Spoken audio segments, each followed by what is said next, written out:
going on, everyone? Levi here with Foxbridge Slabs. Hope you guys are doing fantastic today. If you're anything like me, you've bought chains, you've unboxed the chains, and they are an absolute tangled mess, right? Maybe you have a bunch of chains, you've put your chains in your toolbox, you've just dropped them in, you take them out because you need a new chain, and you have spent way too long untangling that chain. It is so frustrating. So recently, I had a friend who was spending way too much time untangling a chain.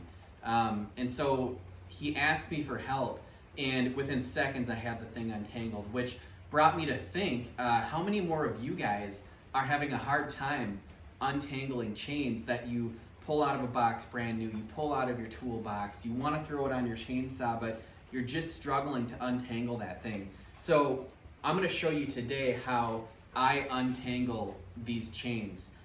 Right here in front of me I have a Steel MS 661 and I have a Steel MS 881, two of the main chainsaws that you're going to see me run on my YouTube channel for milling. The Steel MS 661 right now has a 20-inch bar. This thing absolutely rips with a 20-inch bar. The 881 I've got a 36-inch bar.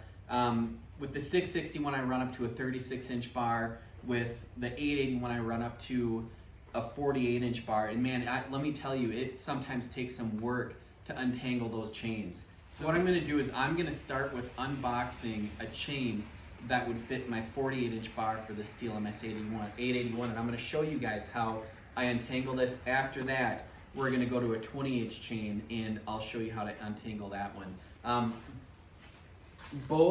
Both are very similar in what you do. So let's unbox this thing and I'll show you what I do.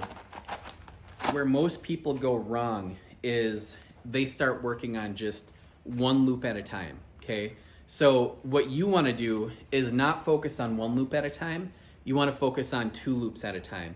And what you want to do is you want to find loops where the loops are on the same side of the chain. So here's what I mean. I'm going to turn this around and try not to untangle it more. So as you can see, these loops, they're on the same side of the chain. So all you're going to do is you're going to pull this up like so. You're just going to focus on two loops at a time. Hopefully you can see this. This is really hard with such a big chain. It's going to be the exact same way with every single chain, no matter the size, okay? So I just got those two loops out. Now we have two loops left. What we're gonna do is we're gonna see if those loops are on the same side. If they're not on the same side, I'm gonna show you what to do. So I'm gonna bring it down, I'm gonna grab this loop. Please wear gloves. You could really cut your hands. So these loops are on the same side, you guys. This is a piece of cake, check this out. Pull the loop out, I hope you can see this. Voila, your chain, I don't know if you guys can see this, your chain is untangled. Let's unbox the 20-inch chain and I'll show you the 20-inch chain exact same way. All right guys, we're gonna unbox the 20-inch chain and we're gonna look at this one. This is probably more of the size that you guys are gonna focus on. A lot of you probably are in the 12-inch bar range to 20-inch bar range. If I wasn't milling, that's probably about what I would use as well. So we're just gonna dump it out. It's gonna be a kind of a mess.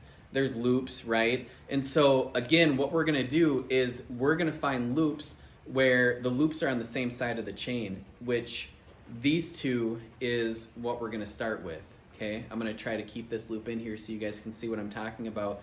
So you can see how these two loops are on the exact same side. All you're gonna do is you're just gonna pull them up just like this.